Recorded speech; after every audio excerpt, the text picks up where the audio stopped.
Hey les bambins, j'espère que vous allez bien, en tout cas moi ça va nickel.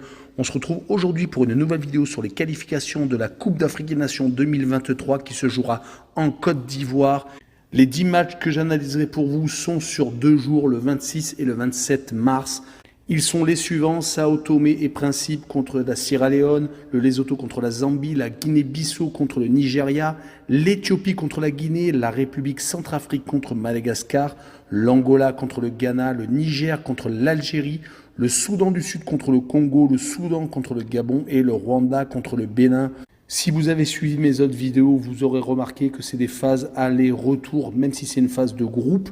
Toutes les équipes se sont rentrées lors des 2 derniers jours et elles vont se retrouver lors du 26 et du 27 mars. En tout cas, n'hésitez pas à venir me rejoindre sur le site VIP, tout est à l'écran et en description. Les réseaux sociaux, Telegram, Instagram et Twitter dans lesquels j'apparais. Je vous donne une code safe et une code fun tous les jours. N'hésitez pas à mettre votre pouce également pour faire remonter ma vidéo le plus haut possible et faire donc profiter à tout le monde mes pronostics. Et également, n'hésitez pas à venir mettre votre abonnement. On a dépassé les 13 400. On est proche des 13 500. C'est magnifique. On attaque avec Sao Tomé et Principe contre la Sierra Leone. Au match aller, il y a une surprise, 2 buts partout. Sao Tomé s'était fait étriller lors des 2 premiers matchs contre la Guinée-Bissau, perdant 5 buts à 1. Et ils avaient ensuite été étrillés encore plus à la maison par le Nigeria, 10 buts à 0. Mais donc ce 2 buts partout leur fait réespérer de ne pas finir dernier. La Sierra Leone, de son côté, avait fait match nul contre la Guinée-Bissau, 2 buts partout, et avait par contre perdu contre le Nigeria lors de la première journée, perdu 2 buts à 1, donc une défaite assez courte. Mais sur cette rencontre, je vois bien une victoire de la Sierra Leone, 2 buts à 1, et je verrai bien la Sierra Leone marquer le plus de 1,5 buts sur le match, une cote à 1,53. On enchaîne avec le Lesotho contre la Zambie, avec la rencontre du 23 mars qui s'est terminée par une victoire de la Zambie, 3 buts à 1 contre le Lesotho, alors que l'équipe à l'extérieur menait 1 but à 0. C'était une surprise, mais la Zambie a rectifié le tir. Quand on prend les 5 derniers matchs, toutes compétitions confondues de la Zambie, il y a beaucoup de matchs amicaux, mais malheureusement des défaites au Mali et en Israël. Et ils étaient surtout sortis perdants d'un duel avec le Mozambique, faisant 0-0 à l'extérieur et perdant 1-0 à la maison. Ils ont vraiment eu du mal à marquer ces derniers temps. C'est pour cette raison que la victoire 3 buts à 1 contre le Lesotho fait énormément de bien. Du côté de l'adversaire du soir, ce n'est pas trop flamboyant non plus. Sur les 5 derniers matchs officiels, c'est 0 victoire. Par contre, ils avaient réussi à accrocher 3 matchs nuls, 1 contre la Côte d'Ivoire et 2 contre l'Éthiopie, qui était en match amicaux pour remonter à la dernière victoire. C'était contre les Seychelles en barrage pour les qualifications pour la Coupe d'Afrique des Nations. Sur cette rencontre, je vois bien une petite surprise et un but partout avec le moins de 2,5 buts sur le match, une cote à 1,65.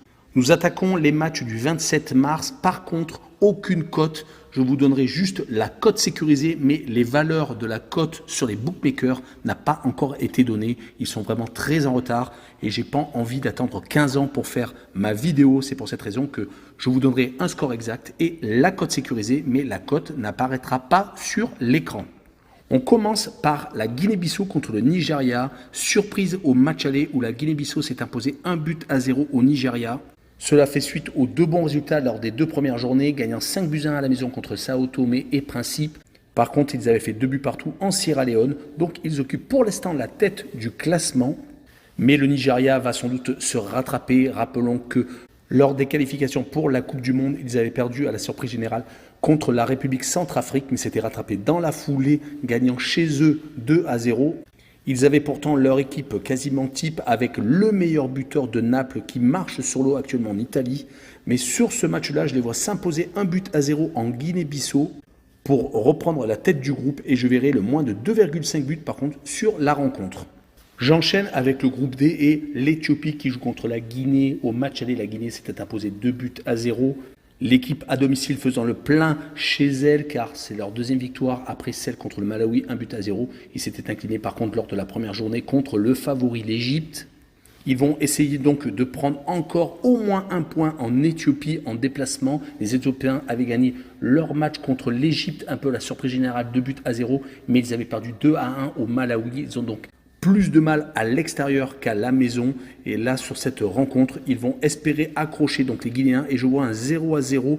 Et je vois le Home No Bet avec le match remboursé, 6 victoires de l'Éthiopie à la maison. On poursuit avec la République Centrafrique dans le groupe E qui reçoit Madagascar au match aller. La République Centrafrique a mis une volée à Madagascar, gagnant 3-0 en déplacement. Ça leur fait donc une victoire, un nul et une défaite dans ce groupe où Madagascar est assez mal parti avec seulement un petit point pris contre l'Angola à la maison, un but partout.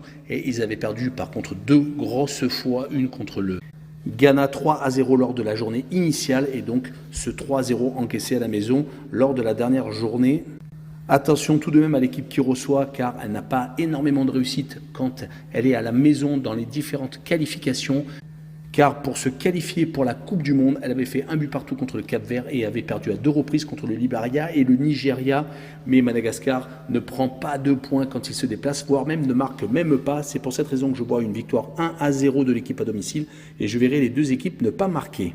On poursuit avec l'autre rencontre du groupe E, l'Angola contre le Ghana. Les Angolais se sont inclinés de justesse au Ghana, 1-0. On savait que ça allait être un match compliqué pour les 2 équipes. Le Ghana est donc ressorti vainqueur. On rappellera que le Ghana est pour l'instant en tête et les Angolais sont seconds, juste derrière à 3 points. Donc ce match retour est très important, surtout que l'Angola à domicile, ils ne sont pas du tout ridicules. Rappelons que lors des dernières qualifications pour la Coupe du Monde au Qatar, ils avaient réussi à faire match nul contre l'Égypte, 2 buts partout, et ils avaient battu le Gabon 3-1. Du côté du Ghana, on essaie de se rattraper après une Coupe du Monde loupée, où ils n'ont pas réussi à sortir de leur groupe, gagnant qu'une seule fois contre la République de Corée et également 2 défaites contre le Portugal et l'Uruguay. Mais sur cette rencontre, je vois bien un partage de points, un but partout et je vois bien le home no bet avec le match remboursé, 6 victoires de l'Angola à la maison. On poursuit avec le Niger contre l'Algérie, le groupe F, avec les ex-champions d'Afrique qui ont eu un mal terrible à battre le Niger lors de la journée précédente, gagnant que 2-1 alors qu'ils étaient menés 1-0. Comme je vous l'ai dit dans une des anciennes vidéos, ils sont en quête de rédemption et n'ayant pas pu participer au mondial qatari après leur élimination au dernier moment contre les Camerounais. Mais par contre, quand ils se déplacent, ils sont toujours autant à l'aise. Rappelons donc contre les Camerounais, ils avaient gagné 1-0 au match aller et s'étaient inclinés par contre au match retour. En tout cas, pour l'instant, ils ont fait le plein avec 3 matchs, 3 victoires, 6 buts marqués et un seul encaissé. Du côté donc du Niger, il va falloir se réveiller si on veut éviter de finir dernier de la poule avec, pour l'instant, 2 matchs nuls contre la Tanzanie et l'Ouganda et donc cette défaite contre l'Algérie. Donc ce n'est pas si ridicule que ça, mais sur cette rencontre, je vois l'Algérie s'imposer 2-0 à l'extérieur et je vois les 2 équipes ne pas marquer. On poursuit avec le groupe G et le Soudan du Sud qui reçoit le Congo au match aller. Il y a 3 jours, il y avait eu une victoire du Soudan du Sud en déplacement au Congo. Un peu une surprise car ils avaient perdu leurs 2 premiers matchs en Gambie 1-0 et à la maison contre le Mali 3-1. Mais les Congolais n'ont pas réussi à confirmer leur victoire contre la Gambie. Rappelons qu'ils avaient perdu leur tout premier match contre le Mali 4-0.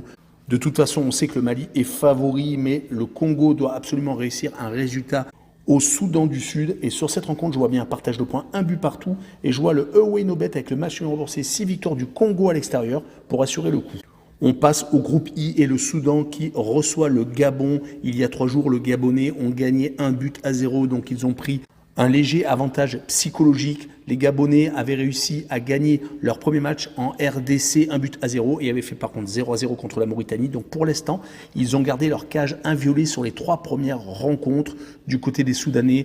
Une victoire contre la République démocratique du Congo et 2 défaites en déplacement. C'est vraiment très compliqué quand ils sont hors de leur base. Par contre, à la maison, c'est un petit peu mieux. Mais je vois bien quand même les Gabonais s'imposer 1-0 et confirmer donc leur avantage d'il y a 3 jours. Et je vois le draw no bet avec le pari remboursé, 6 matchs nuls. Et on finira avec le Rwanda contre le Bénin. Le match aller, il y a 3 jours, c'était soldé par un but partout. Le Rwanda avait mené au score pendant très longtemps, mais le Bénin avait réussi à revenir au score. Dommage pour les Rwandais qui restaient sur une petite défaite à la maison contre le Sénégal et qui avaient fait un but partout contre le Mozambique. Donc ils auraient pu peut-être se recentrer dans la poule. Les Sénégalais sont bien entendu ultra favoris. Les champions d'Afrique devraient normalement finir premiers. Les autres résultats pour le Bénin sont par contre 2 défaites contre le Sénégal et la Mozambique. Et donc ce match nul contre le Rwanda marque leur premier point. Je les vois quand même réaliser l'exploit et s'imposer 1-0 au Rwanda. Et je verrai le moins de 2,5 buts sur le match. Voilà, n'hésitez pas à aller voir vos bookmakers. Les cotes devraient être disponibles assez rapidement, je pense, dans la journée. En tout cas, n'hésitez pas à venir nous rejoindre et surtout, abonnez-vous. Ciao les